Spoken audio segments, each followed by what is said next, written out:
Welcome to Viking Preparedness. I am PJ. This is take 3. I've had to move twice because of a loud rooster and loud plastic blowing in the wind. Okay, today's video that I already put out about the difficulty in finding people, crew, tribe, whatever. I wanted to post that video yesterday. I shot it yesterday. I wanted to post it yesterday, and we came home from a long trip, and I was so tired I fell asleep while the sun was still up. So did SK. So, stuff happens. But there is a great comment on that post.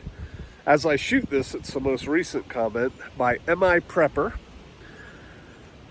And I will put in my words basically what I recall that he said. And it was, hey, it doesn't matter how high speed, how squared away, how wonderful the people in your group are.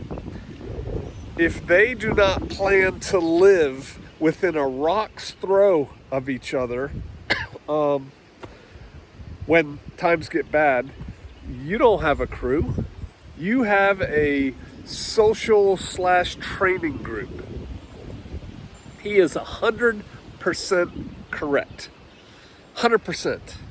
If you don't plan on living within a rock's throw of each other, within a pistol shot of each other, definitely easy rifle shot of each other, you don't have a crew. That's not a crew. And the problem is, and I've found this with some of the people who say they want to join us here on Shofar Mountain when SHTF Teowaki WROL occurs. They live close by, and I think MI Prepper even said this. It doesn't matter if they're only a 20-minute drive away. A 20-minute drive translates into what? Walking. Translates into where? Living. Where do you lay your head down? How are you going to eat? That kind of thing. You're not going to be able to help each other when the zombies come out at 2 o'clock in the morning. And I found that out here during COVID. And if you will recall, when it started, we did not know what we did not know. Nobody did. And it was like, this could be bad. This could be a plague of the Bible. Come out of her, my people, lest you partake of her sins and receive of her plagues. It could be a plague. And so as it was developing, early days, I put out to the peeps, hey, I may only give you 24 hours notice to get here because we are going to lock our gates. And if you're not here, you can't come. If you come and you want to leave, you can leave, but you can't come back. So start getting yourself squared away. You can pre-position stuff here that you don't already have here, yada, yada, yada. And then it came up and I gave everybody a 48-hour window. I said, on this time, on this date, we are locking the gates. And nobody who wasn't here came. In retrospect, that was the correct call of those people. However, that is where I developed my personal theory that no one is going to leave their bed, their living room, their home with all their stuff and go to the bug out location unless they will not do that unless they fear living through the night on their own. Unfortunately, the problem becomes once they start fearing living through the night, and it's like, okay, I guess we better go gather at the bug out location, it'll probably be too late. They probably won't get there. And so that's a very real thing. You see, we're preppers, we're Americans, most of us, and so we pride ourselves. We lie to ourselves in many ways about how self-reliant we are, and I don't need anybody, and dun dun dun dun dun, and then combine that with it's so hard to meet with people and get together and form a group, and combine that with our selfishness and our consumerist mentality, all my stuffs. Most people aren't going to make it from that perspective. You have to have, I know I push, this is like upper level stuff. I know some of y'all want to hear what should you put in your bug out bag. In my mind, I am so far beyond that, but I'll probably, if there's enough interest in basic stuff, I can go back and review it, but not in this video. I'm like up here right now. This is graduate level stuff. You should give this some thought. There's nothing wrong with a social group, or even better, a training group of people of generally like mind, preppers, right? We're going to get together and shoot at Bob's. We're going to can at Mary's. We're going to shoot at Mary's, can at Bob's, you know, whatever. We're going to do first aid, you know, in the park. There's nothing wrong with that. There's a lot good with that, but that is not a crew. That could be a MAG. We're a mutual assistance group. I'll come help you if it's convenient to me when times go. But if you can't knock the bad guy off your neighbor's porch, boom, boom, leave them alone, you're not going to be helpful. And so that's going to require some kind of sacrifice, which is why it won't happen for the vast majority of people. How do you get around that? I don't know. You have to get with people who think that it's more important that we live in proximity to each other than that I'm doing my own thing. You have to get with people who think, yep, this is gonna happen and we need to be together more than it might happen, but this is really a fun hobby, so I'm just gonna do my own thing.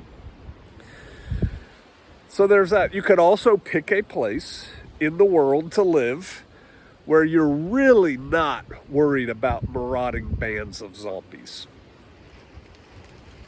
I submit to you there is no such thing as that place, but there are places that are definitely better than others, right? This is why I don't say it's the only way that'll work, because it's not the way really I'm doing it, but I favor what I call, and I need to go back and watch some reruns because I could have mislabeled it totally. I call it the Bonanza model. Extended family, grandpa, maybe me, although my dad is still alive, so great grandpa.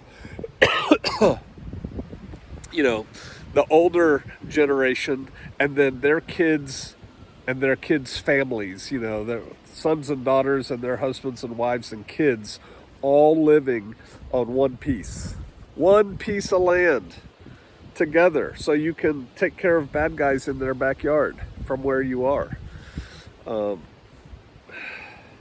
That's easier for a lot of people. Now, a lot of y'all have screwed up families. You know, you don't get to pick your family in most cases. And so, you know, you got to do the best you can with what you got where you're at. But a lot of us have great families, and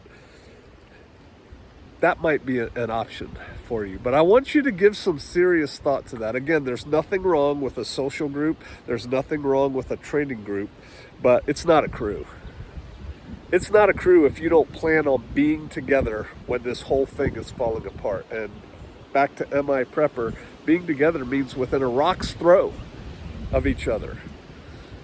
We have a lot of land on Shofar Mountain, and people who have moved here at times have been like, well, I want to put my house over there where I can't even see it. No. No. First of all, you're coming from a suburban existence where houses are like 15 feet apart. Sometimes some of those McMansions are built, they're only like 10 feet apart. A McMansion, $600,000 house, 10 feet from another one.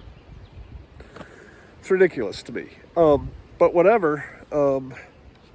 So don't tell me you can't do it. And that's what it is. You know, it's like, oh, there's all this land. I want to live over there. I want to do it. No, that's not going to help you when there's zombies running around at 2 o'clock in the morning.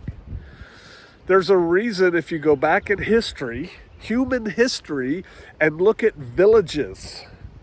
You know, villages are out in the middle of nowhere, out in the middle of the jungle, out in the middle of the prairie, out in the middle of the woods, you know, whatever. It's unlimited space in which to live, and they put all the houses close together in a village. You can hear that couple arguing if they get going. Why do they do that? Well, one of the reasons is to maximize the pasture, the growing land, you know, that kind of thing. Maximize that land around the structures. But the other reason, quite frankly, is for defense. Because in hard times, bad things happen.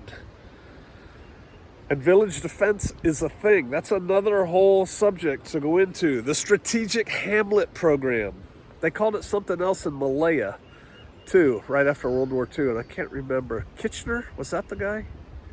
But it was basically what we based our Strategic Hamlet Program in Vietnam. We based that on what the British did in Malaya, now Malaysia.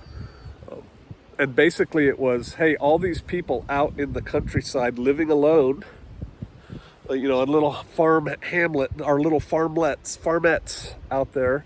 One, they're easy prey to the guerrillas who are living in the countryside, and then come descend on this house and take everything they have, or get their support, or intimidate them to give me that cow so I can feed my tribe of guerrillas that are fighting, in this case, the British. Or they could actually be actively supporting the guerrillas. So what we're going to do is we're going to make everybody move into this concentration camp.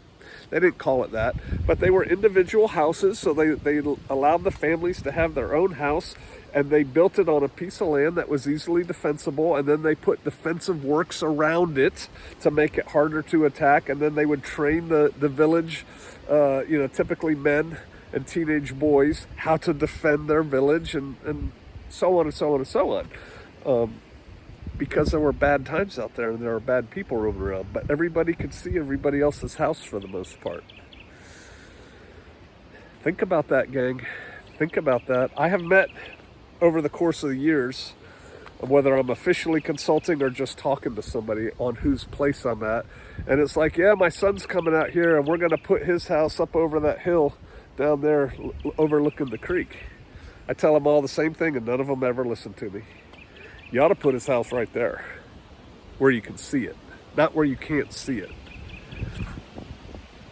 Because he wants to sleep in his bed at night too, and so he can do that if his house is right there. If his house is over the hill and there's zombies roaming around, one of you's going to have to move to the other one's house. Why not put the houses close together? So give this some thought. And then back to Mosby's men, Ozarks, who said after 9/11, if you did not bug out after the second plane hit the towers, after 9/11, if you didn't bug out on that day to your bug out location, you're never going to bug out. Don't lie to yourself. You're just not going to do it. Because again, at that time, nobody knew it was coming next. And, better a week too early than a second too late. So give this some thought. Do some real assessment of what you really have. Do some real assessment of what you really want. What do you want? Do some real assessment on what you think is going to happen. Not the best case, not the case that you're the most prepared for. Pull yourself back from that. What's the worst thing that can happen that you envision happening in a grid down, again, WROL, all the alphabet situation? What's the likelihood of that? What is the most dangerous course of enemy action? What is the most likely course of enemy action? What's the most likely bad thing to happen? What's the most dangerous bad thing to happen? How are you going to deal with those things? Think about it. You don't just need a crew, you need a crew. And if you don't have it, it will be your neighbors. It'll be mutual fear of the zombies coming. And so, again, I don't care who your neighbors are. I have meth heads for neighbors. Some of them. Better figure out what you're going to do about them, with them. Better figure that out now. Better forge those relationships now. Creating relationships takes time. And guess what, selfish prepper? It takes sacrifice. All right, that's it. Yay! But so thanks to MI Prepper. Good thoughts. Rock throw. I will see you out there. Sorta.